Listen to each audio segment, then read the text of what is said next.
พี่น้องดอกแคม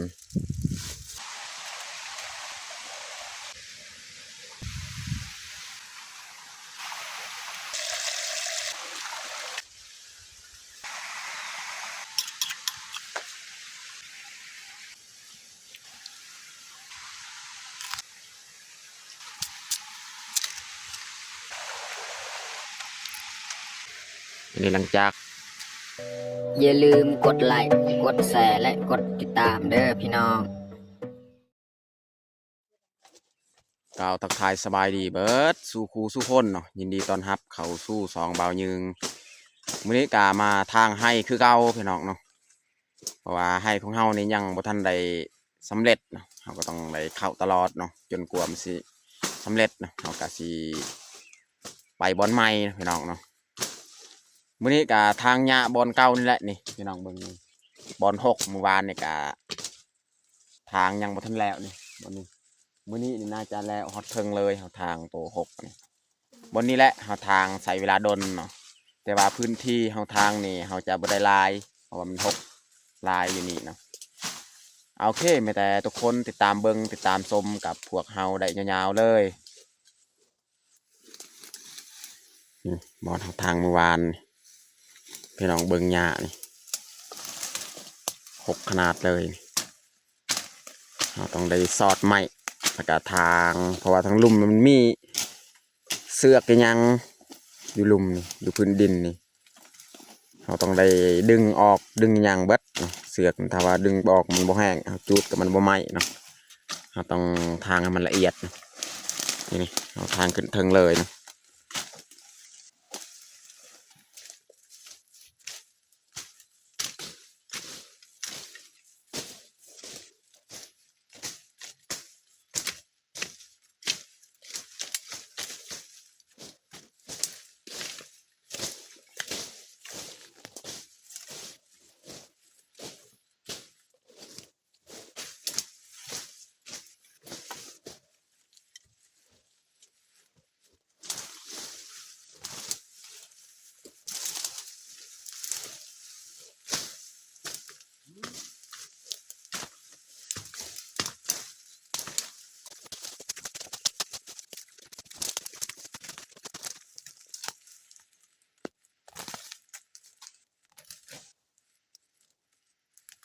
นี่เสือกยังตัวมันอยู่พื้นดินเราต้องดึงออก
ตอนนี้เรากะสีพักเที่ยง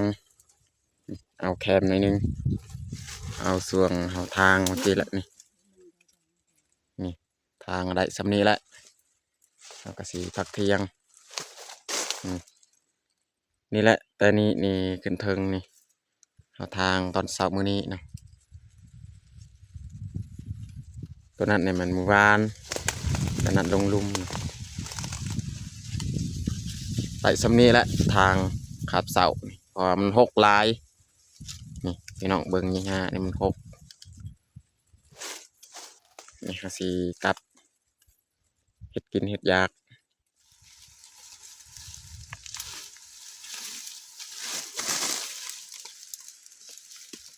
เก็บมือละเล็กมือละน้อยพี่น้องเนาะ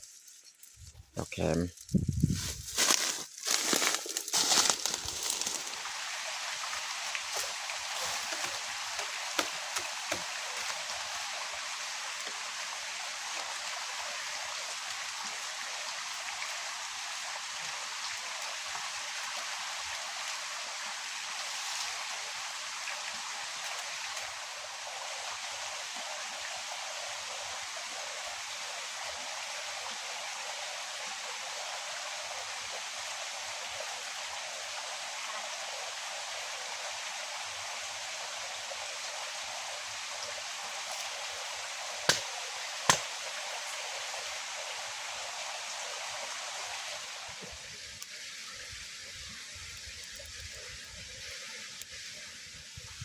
อาหารเที่ยงมื้อนี้ก็แม่นเฮาสิเอานี่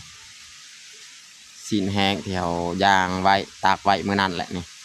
มีทั้งน้ำมันนำเอาสิมาปิ้งมาจีเนาะ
อันนี้แม่นน้ำหัวน้อยๆเอาไปใหม่ๆโตใหม่ๆเนาะน้ำหัวใหญ่นี่มันทั้งนั้นเพราะว่าเฮาได้เฮ็ดให้ที่นี่เป็นน้ำตัวนี้แหละสิใส่เพราะว่าให้ของเฮานี่ถึงน้ำตัวนี้ได้เฮาใส่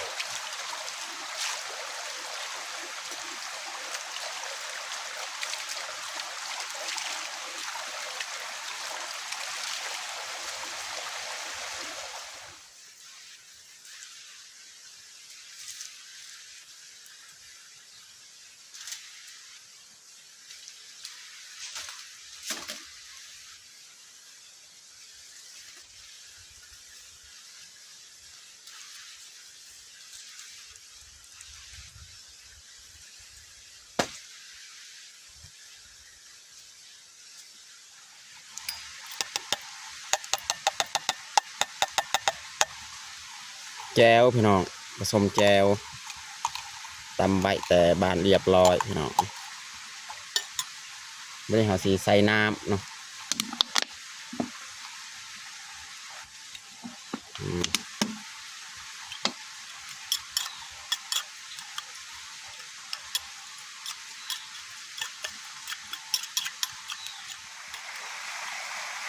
ตอนนี้ก็สุกเรียบร้อยแล้ว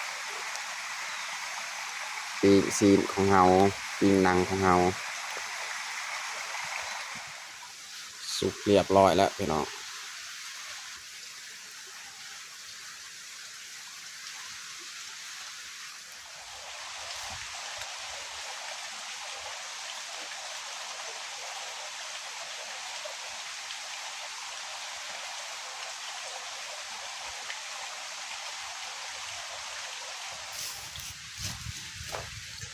ผักกาดนี่เทื่อนี้นี่เราจะบ่ลวกกินแบบดิบเลยผักกาดนี่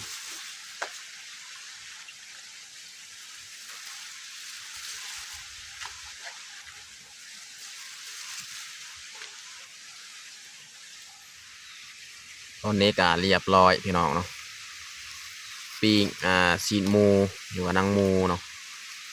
แล้วก็แจวแล้วก็ผักกาดดิบเนาะผักกาดฮอนี่สำหรับอาหารเที่ยงของเฮากับบัสมีและ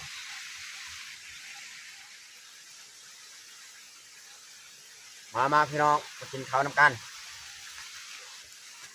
กินข้าวอยู่ให้อยู่ปลาคือเก่า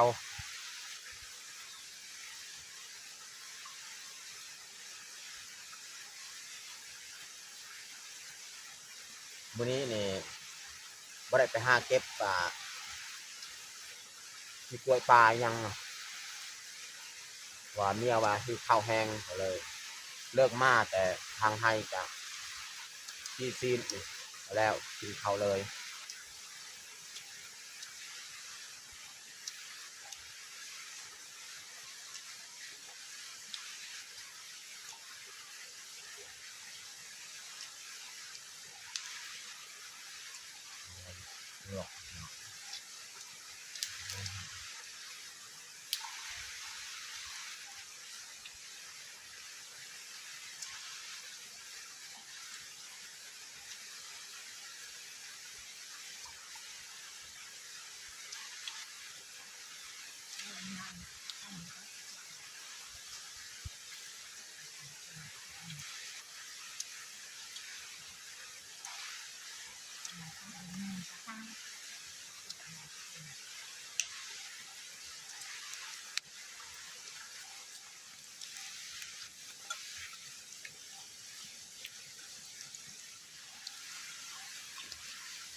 เฮ็ดยังว่าไม่ใช่ว่าทองหนึ่งเย็น หลังจากเขากินข้าวกินน้ำเรียบร้อยนั่งพักผ่อนกินอ้อยก่อนเนาะแล้วกินมาทางก็ขับแรกอีกจังหวะ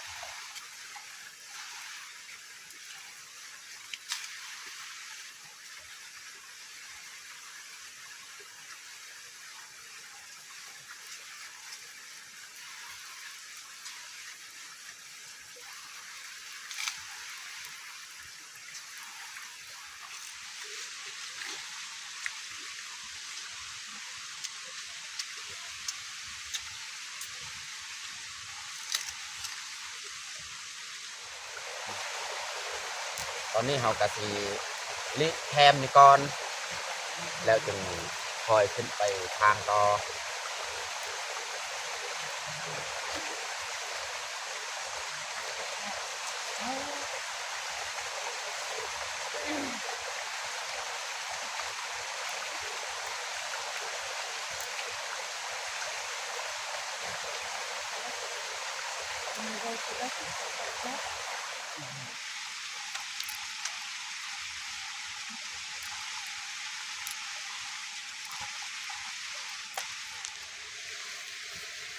อันนี้หลังจากเขาลิเรียบร้อยเนี่ยเขาจะมัดเนาะ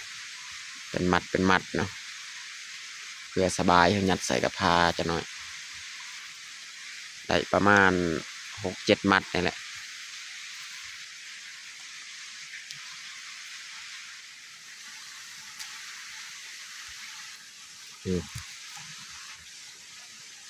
6 มัดพอดี6 มัดเลย6 มัดใหญ่เรียบร้อย